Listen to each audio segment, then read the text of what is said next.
Hola mis queridos amigos, nuevamente con ustedes, su doctor Tigre, el que ronca en esta negra noche neoliberal latinoamericana, sudamericana y ecuatoriana.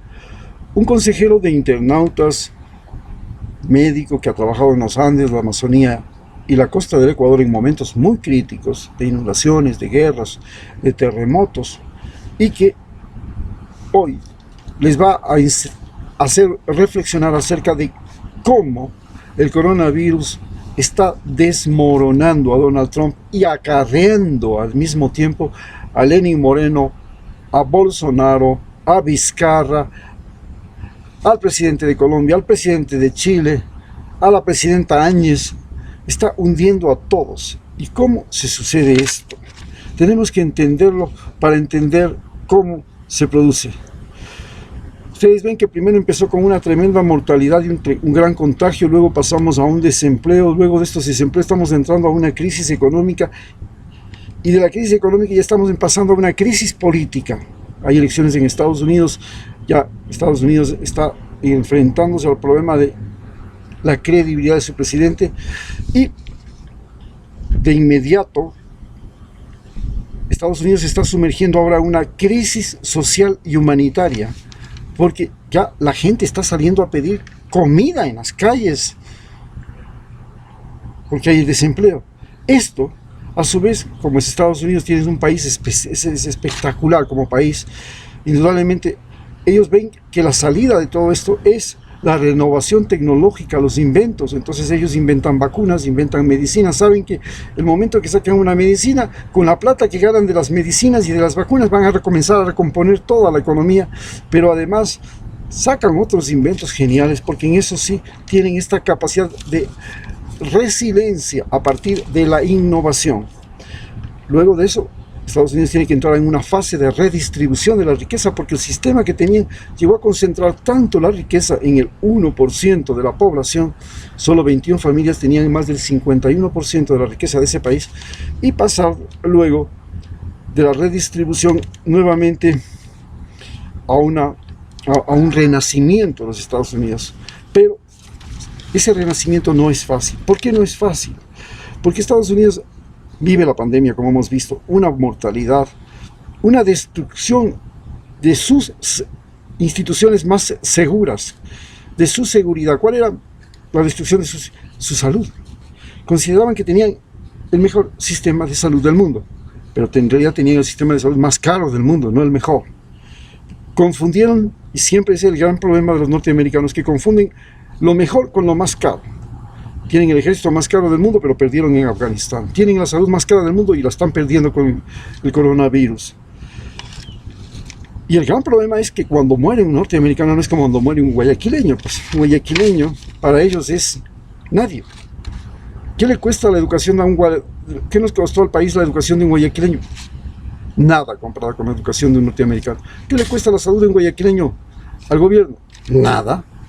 ¿Qué le cuesta la vida diaria de un guayaquileño? Nada. Si el guayaquileño vive casi con el viento, sale a la calle, recoge cualquier cosita, se acomoda con 1, 2, 3, 4, 5 dólares. El norteamericano no puede pensar en menos de 15 dólares la hora. Entonces, cuando muere un norteamericano, no es el mismo impacto que cuando muere un ecuatoriano. Es miles de veces más caro un norteamericano que un ecuatoriano, y le cuesta mucho más a Estados Unidos. Y si te están hablando de que en Estados Unidos ya estamos por los 100.000, vamos a completar los 100.000 muertos, multiplique eso por 1.000, es como si hubieran muerto 1.000.000 de ecuatorianos, no 100.000 norteamericanos, es como si hubieran muerto 1.000.000. Y si ponemos con la gente de otros países más pobres, de África o de la India, es como si hubieran muerto 4 millones. Esa es la equivalencia de un norteamericano que muere. Y el problema es la espectacularidad. Es un espectáculo público la muerte de un norteamericano, es un espectáculo global. Cuando muere un norteamericano es una noticia mundial. Aquí cuando muere un guayaquileño también lo es, y cuando muere uno de esos países, pero es una forma de consolar a los norteamericanos diciendo, vean, allá en Sudamérica están peor que nosotros.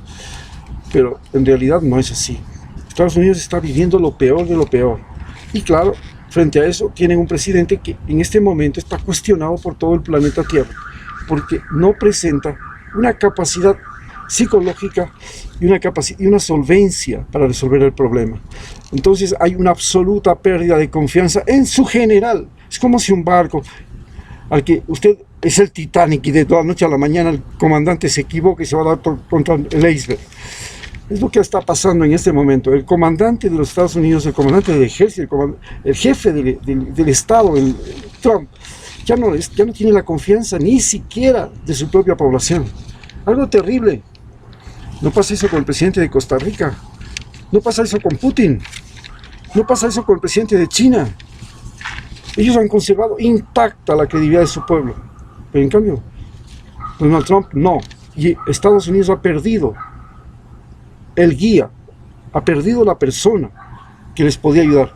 Recordemos que en la Segunda Guerra Mundial fue Delano Roosevelt, la confianza que el pueblo tenía en ese hombre, la ciega confianza en ese hombre, la que le logró sacar a Estados Unidos de la depresión y después de la guerra. No siquiera de la depresión, sino que le sacó de la depresión de la guerra, porque era un individuo que, a pesar de ser paralítico, era un individuo que tenía la confianza de su pueblo. No tiene eso ahora Donald Trump, y eso es el gran problema de los Estados Unidos. Pero además Estados Unidos se enfrenta a lo peor de lo peor, el desempleo. No es lo mismo ser desempleado aquí en Ecuador, donde la gente no tiene tantas necesidades, no existe un sistema de una organización social y no existe tanta concentración de la riqueza, pero más que nada la gente, un ecuatoriano está acostumbrado a pasar por estas cosas. Hemos vivido tantas tragedias. La última la vivimos hace apenas 20 años con la crisis monetaria, con la crisis del Sucre, que estamos hechos al dolor. Sabemos cómo renacer de la nada, pero un norteamericano no está hecho a eso. Es un individuo que vivía la comodidad, el confort, la satisfacción, el placer. Estaba dedicado, su vida era consumir, divertirse, gozar la vida, viajar, trabajar, comprar una casa, comprar un carro grande, tener una buena lujo para nuestro medio, ¿no? Para allá, para Estados Unidos posiblemente no, comodidad le llaman ellos, pero era un individuo que ahora se ve en la calle. No se puede imaginar que hace pocos días tenía su salario y ahora no lo tiene. Eso no lo puede imaginar. Y no lo puede imaginar el hijo y no lo puede imaginar el padre. Entonces, es un país además donde la población está armada. Tienen 3 veces más armas que el común, que el número de habitantes. Tiene 400 millones y tienen más de 1.300 millones de armas. Entonces, una población armada que en un momento puede volverse violenta y tiene las armas para volverse violenta. Entonces, a eso le suma que es una población llena de adicciones: adicción a las drogas, adicción a los fármacos, adicción al entretenimiento, adicción al confort, adicción al tiempo libre. Tiene muchas adicciones, nosotros no tanto. Eso hace que la población sea altamente peligrosa, la población de Estados Unidos, que se puede revertir contra sus propios gobernantes. Pero además Estados Unidos vive el asedio, está asediado.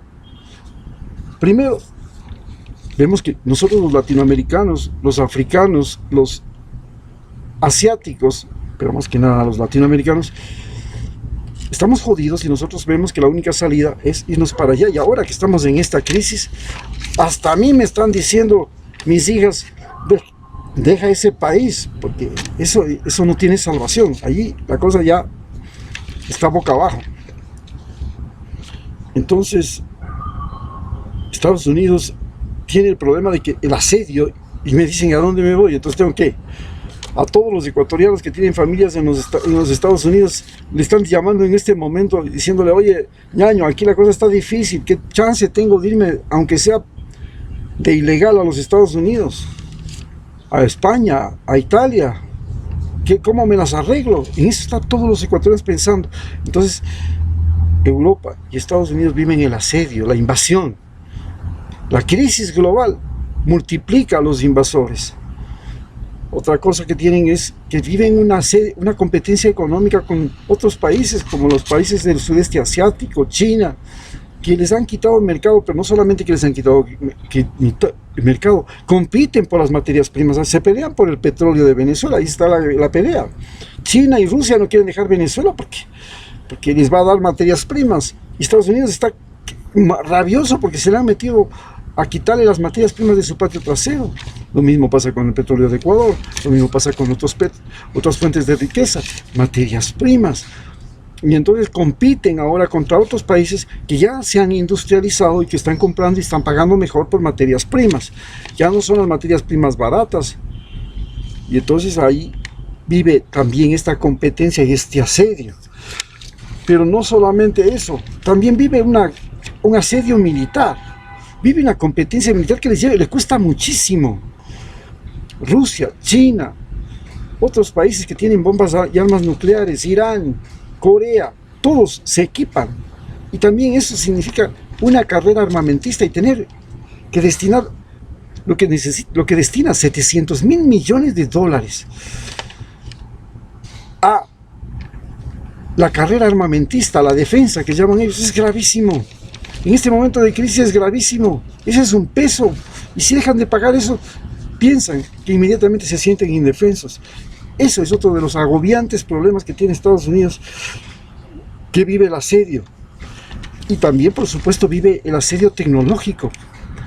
Ya no es el único productor de cosas interesantes, ya no es el único productor de celulares, ya no es el único productor de televisores, ya no es el único productor de automóviles, ya no es el único productor de aviones, ya no es el único productor de todo. Lo que fue en un tiempo, era el mayor, si no era el único, era el mayor. Ahora no. Ahora Corea del Sur vende más celulares que Estados Unidos. Y los vehículos chinos, los vehículos japoneses, los vehículos asiáticos están desplazando los vehículos norteamericanos y europeos. Estamos viviendo esto. Entonces viven esta competencia. ¿Qué significa finalmente? Una pérdida del acceso a los recursos naturales y una pérdida y una dificultad para mantener y conservar mercados. Esta es la situación que se enfrenta Estados Unidos, y en esta situación Donald Trump va arrastrando a los gobiernos que él ha colocado. Por ejemplo, le colocó a Lenín Moreno y lo sostiene a Lenín Moreno. Le colocó a Bolsonaro y lo sostiene a Bolsonaro. Ahora Vizcarra es un dictador en Perú, camuflado como Lenín Moreno, que es un dictador camuflado de Ecuador.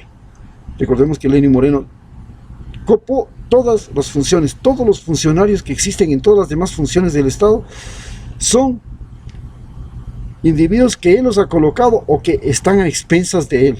Lo mismo pasa con Vizcarra en Perú. Y tenemos el problema el presidente de Colombia, es un pupilo de Uribe, pero está sostenido por unas 12 bases militares norteamericanas, como el presidente de Ecuador está sostenido por las dos bases militares que tiene en Estados Unidos en Ecuador. Entonces, el momento que se hunda Donald Trump, también se produce el acarreo de toda esta gente que ha sido encubierta y protegida por Donald Trump. Esta es la verdadera crisis que se está viniendo encima del mundo. Y por supuesto nosotros estamos entre los que estamos siendo arrastrados por Donald Trump y por el coronavirus. Muchas gracias.